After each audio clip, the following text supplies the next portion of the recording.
આજે તો સવારે હું વઘારેલો ભાત બનાવતી હતી ત્યાં સુધી ક્રિશી પણ મારી સાથે 6:30 વહેલો ને વહેલો ઉઠી ગયો. તો કામ કરતી હતી મેં કહ્યું તું પાછું સૂઈ જા, નહીં તો પછી તને નવડાવી દઈશ. સિસ્ટમ પાર દેંગે. પાછો જઈને ખાલી સૂવાનું નાટક કર્યું. એક બાજુ ભાત બનાવતી હતી ને બીજી બાજુ ચા બનાવતી હતી. ફરી એ પાછો આવ્યો અને કહેવા માંડે કે મમ્મી લાવ હું તને ચા બનાવવામાં મદદ કરું છું. શાબાશ બેટા, બહુત બઢિયા મુન્ના. તો એ વયો લોટના ડબ્બા ઉપર ચડી ગયો. ત્યાં ઊભો મારી સાથે વાતો કરતો હતો. મેં કહ્યું કે તું ચા જો ને કે ચા ઉભરાઈ જશે ને એવું જ થયું. એ મારી સાથે વાતો કરતો હતો ને ચા ઉભરાઈ ગઈ. પછી મેં કહ્યું કે તું મારી સાથે વાતો ના કરાય, આ બાજુ મારે ખાવા પણ બનાવવાનું છે. તો કે મમ્મી આ ધુમાડો ક્યાં જાય છે?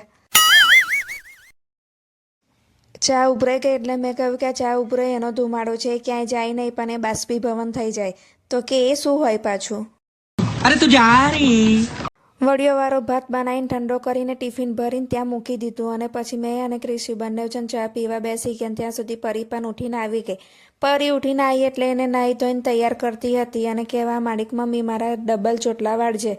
તો મેં કહ્યું સારું. ને આ બાજુ મેં ક્રિશીને પણ કહ્યું કે હવે તું તાર જાતે તૈયાર થઈ જા, પછી મારે ફક્ત માથું ઓળવાનું જ બાકી રહે.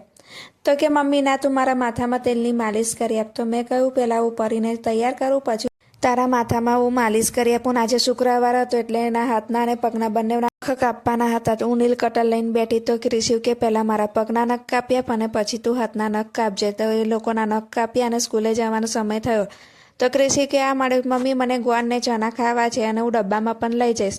તો એની જાતે ગોળને ચણા ભરતો હતો. ત્યાં સુધી તો પરી પણ આવી. તો પરી કે મમ્મી મારે પણ ભરી આપતું. તો મેં એને પણ ભરી આપ્યા અને એ લોકો બંને જણે ગોળ ચણાનો ડબ્બો ભર્યો અને ખિસ્સામાં પણ થોડા ભરી લીધા. અને કહેવા માંડે કે ચાલુ ક્લાસમાં અમને ભૂખ લાગે તો ખાવા ચાલે ને. સ્કૂલે જવાનો સમય થયો એટલે અમે લોકો નીકળી ગયા સ્કૂલે જવા માટે. મેં કહ્યું કે બંને જણ જેકેટ પહેરો, આજે પણ ખૂબ જ ઠંડી છે.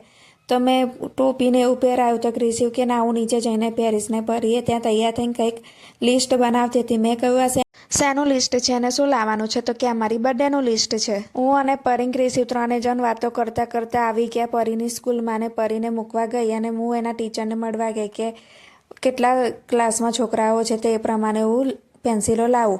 પછી એમને મને સંખ્યા જણાવી અને ત્યાર પછી હું આવી ગઈ પાછી ગેરેજમાં આવી અને મેં એક્ટિવા રિપેર કરાવવા આપ્યું. ઘરમાં રહેલા થોડા બાકી કામ પતાવ્યા અને હું હોટલે આવી ગઈ. હજુ પેલા બેન આવ્યા નથી તો હું રોટલી શેકવા આવી ગઈ. હું અને પેલા બીજા દીદી છે એ રોટલી શેકતા હતા. પછી એમને મેં કહ્યું કે જાઓ હજુ ભીડ ઓછી છે તો તમે પણ જમી લો, નહીં તો પછી જમવાનું મેળ નહીં પડે.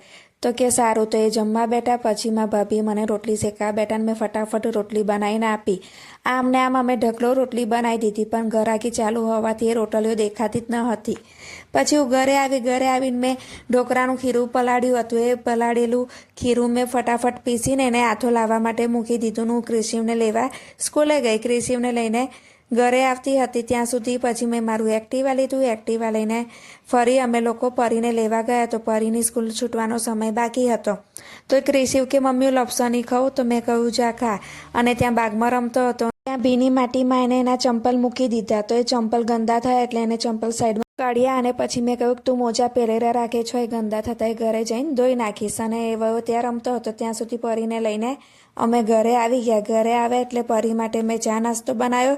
તો ક્રિશીવ કે મમ્મી હું પણ એની સાથે ચા નાસ્તો કરીશ. મેં બટેકાની ચિપ્સના ભજીયા બનાવ્યા અને મને પણ આજે ડાબડા ખાવાની ઈચ્છા થઈ તો મેં પણ મારા માટે 3-4 ડાબડા બનાવ્યા અને ખાધા. અને બીજી બાજુ મેં ખીચડી બનાવવા મૂકી દીધેલી કારણ કે એ લોકો 7 વાગે ત્યાંથી મમ્મી ખાવું છે ની બૂમો પાડે એટલે મેં ખીચડી વહેલી બનાવી દીધી. અને પછી આજે મારે કઢી પકોડા બનાવવાના હતા એટલે પછી એને તેલમાં મેં ફટાફટ પકોડા બનાવીને પણ ઠંડા કરવા મૂકી દીધા. અને આ બાજુ હું પરીને ગણિતમાં થોડી ગણતરી કરતાં શીખવાડતી હતી અને કઈ રીતે ગણતરી કરવી એ શીખવાડતી હતી. તો એને એમ કે મને મમ્મી મારશે તો એ રડવા બેઠી. પછી મેં કહ્યું ચાલ હવે તું મૂકી દે અને નીચે રમવા જા. તો એ નીચે રમવા આવી. તો એની પાછળ ક્રિશી પણ બધાને હેરાન કરતો હતો. મને કહેવાય કે આંટી અમને ખૂબ ભજવે છે. મેં કહ્યું કે એને ઉચકીને મારી સાથે લાવું, એને ઘરે લઈ જાઉં છું. ઘરે લાવી એટલે પછી મેં કઢી વઘારી અને ક્રિશીએ પકોડા લઈને બેસી ગયો. તો મેં કહ્યું આ પકોડા ખાવાના નથી પરંતુ કઢીમાં નાખવાના છે. તો કે મમ્મી મને થોડા ઘણા ખાવા દે. પછી એને થોડા લીધા ને આ બાજુ મેં ફટાફટ કઢીનો વઘાર કર્યો. ત્યાં સુધી તો બંને જણે બૂમ પાડી કે અમને બહુ ભૂખ લાગી છે, અમને જમવાનું આપી દો. તો મેં એ લોકોને જમવાનું આપ્યું ને અમે લોકોએ પણ જમી લીધું ને અમારો આજનો દિવસ આમ જ પૂરો થયો.